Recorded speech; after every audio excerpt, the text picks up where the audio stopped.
Olá, meus pequenininhos, tudo bem? Terminando o ano, né? São as nossas duas últimas aulas. Meus amores, nós temos ainda dois cadernos que precisam ser dado uma atenção. E vocês precisam olhar então o caderno 7 e o caderno 8, que vai trazer um pouco do que nós temos de autores modernos, de autores atuais. A gente chega a estudar a geração de 1945 com muito cuidado.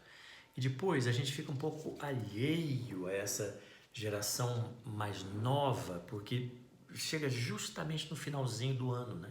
Sobra tão pouco tempo para a gente ver grandes escritores, grandes autores. Fica difícil, mas eu ajudaria vocês junto no caderno 7, vocês indo lá na página 59, um pouco antes.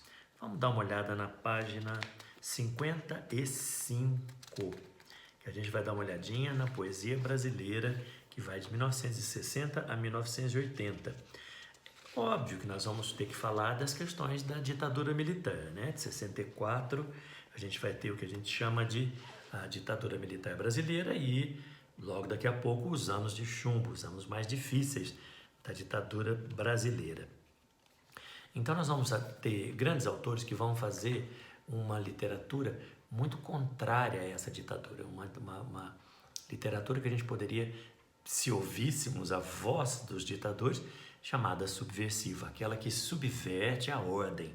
Então existia uma ordem, uma censura muito rigorosa, e grandes desses autores vão dizer, não, eu nego essas imposições dos ditadores, não aceito, vamos fazer altas críticas à administração do país, da maneira como estava sendo feito, ditatorialmente sendo feita, e vão fazer uma poesia muito contrária a esse horror da ditadura militar brasileira. Evidentemente, trazendo, claro, que todo o lirismo poético, seja ele para fazer crítica, e em algum momento para rememorar tempos melhores. E a gente vai ter o que a gente chamaria de poesia marginal. Marginal porque está à margem do que se espera de uma sociedade. Não podia fazer determinado tipo de música, não se podia fazer determinado tipo de poesia nem de livro. Então nós vamos ficar à margem das regras do que é para ser feito. Então a gente chamaria de literatura marginal. Dá para publicar? Não dá. A censura vem e massacra, e proíbe, e diz, não pode publicar. Diz para a editora, se publicar, prisão, desaparece, exílio. Era perigoso mesmo, os anos de chumbo. Eram anos terríveis, as pessoas eram presas, eram expulsas do país e eram mortas. Então esses poetas a gente vai chamar da geração mimeógrafo. Vocês não viram isso, seu tio viu muito. A gente tinha uma máquina que fazia as nossas provas quando a gente estava na escola, e chamados mimeógrafos, né? Colocava-se álcool e tinha uma tinta roxa, e você colocava uma folha em branco, girava aquele mimeógrafo que tinha um texto escrito, que era o texto base, e você fazia várias cópias, girando uma manivela. Então saíam várias cópias de poemas, e esses poemas eram escritos e agrupados em livrinhos feitos do mimeógrafo e vendidos nos bares das grandes cidades. Então, a gente chamada geração mimeógrafo, que brigava contra a ditadura e que fazia suas altas críticas, né? Se você der uma olhada lá na página 56, você vai ver lá em cima a poesia marginal, também chamada geração mimeógrafo. Recusa da racionalidade, elogio da espontaneidade, temáticas do cotidiano, estética de fragmentação. Então, eles não gostavam muito de conectivos, os famosos conectivos que seu tio pede tanto que vocês usem na redação. Eles colocavam a palavra com força muito grande, sem a necessidade de termos tudo unido, explicadinho, mastigadinho, porque tinha, de certa forma, que driblar a censura. E nós vamos ter tema de crítica social, nós vamos ter tema de sexualidade, nós vamos ter tema de contra o moralismo social e tantos outros temas. Vamos ver o nome de alguns grandes autores?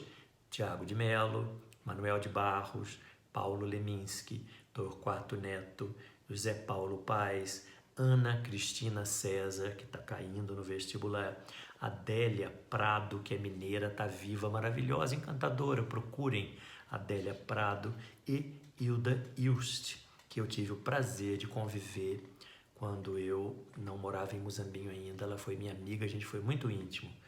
Grande escritora brasileira, infelizmente a Hilda morreu em 2004. Se tornou grande amiga do seu tio. Pequeninos, se a gente for para a página 59, a gente vai ver um bocadinho da prosa brasileira de 1960 a 1980. São imensos os autores, isso tinha que ter tempo para a gente ver, que pena, né, que não temos mais. Mas tem Nélida Pinhon, Rubem Braga, Caio Fernando Abreu, Nelson Rodrigues, do teatro, Lígia Fagundes Telles. Grandes deles estão vivos, a Lígia está viva, a Nélida Pinhon está viva, foi presidente da Academia Brasileira de Letras. Rubem Braga, nosso maior cronista, né? O Cizenando, que eu pedi para que vocês lessem para mim.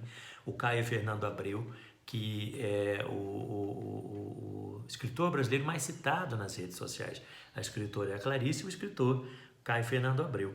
Nelson Rodrigues é o maior dramaturgo do Brasil, escreveu as maiores peças teatrais do Brasil. E nós vamos ter ali naquele momento uma tendência para a crônica. Crônicas são textos do cotidiano, relatos do cotidiano, né? Nélida Pinhon, Rubem Braga, o próprio Nelson Rodrigues escreveu crônicas maravilhosas e extraordinárias. E nós vamos ter também grandes prosadores, né? Grandes escritores, como é o caso da Lígia Fagundes Telles. Vamos ter ainda Fernando Moraes, Fernando Gabeira, Rubem Fonseca, Dalton Trevisan e João Silvério Trevisan. Grandes escritores do Brasil que vão estar de novo se opondo à ditadura militar brasileira, fazendo altas críticas a tudo aquilo que era considerado palavra de ordem. Nós vamos subverter essa ordem e nós vamos colocar de uma forma muitas vezes metafórica a nossa opinião, que é subversiva, contrária às regras impostas pelos militares. E claro, sempre falando da relação do homem com a sua realidade. E evidentemente que a realidade que nós tínhamos no Brasil da época não era das melhores, né? São grandes críticos daquele tempo de ditadura, que nós não tínhamos liberdade para nada, não tinha liberdade de expressão no Brasil. Nunca aprovem uma pessoa que diga que foi bom o tempo da ditadura militar brasileira, o tempo que você estava calado, que você não tinha direito de expressão. Como assim? E na página 63 nós vamos ter a literatura portuguesa contemporânea, que eles estão chamando de literatura lusófona, né? Lusa, portuguesa. E nós vamos ter um dos maiores, mais maravilhosos escritores de todos os tempos, José Saramago, que foi o único prêmio Nobel de literatura em língua portuguesa. Eu li toda a obra do José Saramago, eu sou fascinado por ele desde menino. Desde que eu li o primeiro livro do José Saramago, eu fiquei apaixonado por ele, fui lendo um atrás do outro. Hoje fico catando restos do que sobrou do José Saramago, algum texto ou outro que acham e acabam publicando, eu fico louco atrás, que seja uma crônica, que seja um conto, o que quer que seja. Ele é extraordinário e canta o final do século XX, esplêndido. Eles estão dando exemplo aqui de história do cerco de Lisboa, mas é porque cai no vestibular. Mas o Evangelho segundo Jesus Cristo, nossa senhora, que tamanho de obra que é aquela, gigantesca, todos os nomes. Um que vocês vão conhecer, que foi transposto para o cinema, é Ensaio sobre a Cegueira, que é do José Saramago, com altas críticas ao mundo do final do século XX, né? Esse mundo meio que acabando, onde está Deus, né? Ele era ateu, inclusive, e o Evangelho segundo Jesus Cristo, não é estranho ele contar essa história para nós, mas ele conta de uma maneira, de um ponto de vista do próprio Jesus humano, e que não entende por que ele foi chamado a ser o Filho de Deus. Muito interessante, e traz toda uma atualidade do que era aquela passagem do século XX para o século XXI. Outro grande nome que é contemporâneo do José Saramago é Antônio Lobo Antunes. Eu li uma obra dele, difícil de ler, ele é bastante complexo. Os Cus do Mundo foi a obra que eu li dele, extraordinário cavalheiro. Ele está vivo, né? O Antônio Lobo Antunes, extraordinário, também muito dessa passagem do final do século XX para o início do XXI. Um que está caindo nos vestibulares é o Mia Couto, e ele também é muito importante, e ele é moçambicano, de Moçambique, né? A gente está falando de literatura lusófona porque é escrito em língua portuguesa.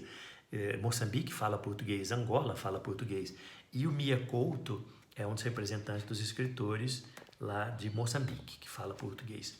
Extraordinário escritor e de uma inteligência estupenda. Assistam alguma entrevista desse cavalheiro, como ele é inteligente. Ele traz frases assim de uma dor desse início do século XXI tão destrambelhado, né, que nós começamos, tão difícil de conviver, esse mundo que parece que está dando tanto retrocesso. Ele faz uma grande análise do que é esse retroceder nesse século XXI, que tinha tudo para ser o século das grandes novidades. Tudo com muita novidade, mas retrocesso em muitas áreas, né, pequenos? Na área educacional, na área de convivência humana, de direitos humanos, bem difícil.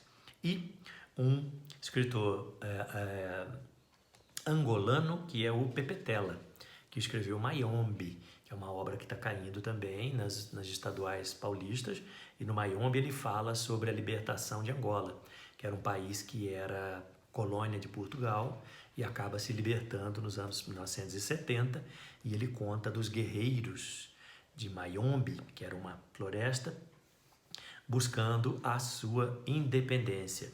Percebe que tudo era uma busca por independência, por fugir da tristeza e do horror das ditaduras que nós tínhamos em Portugal. Era uma ditadura, né?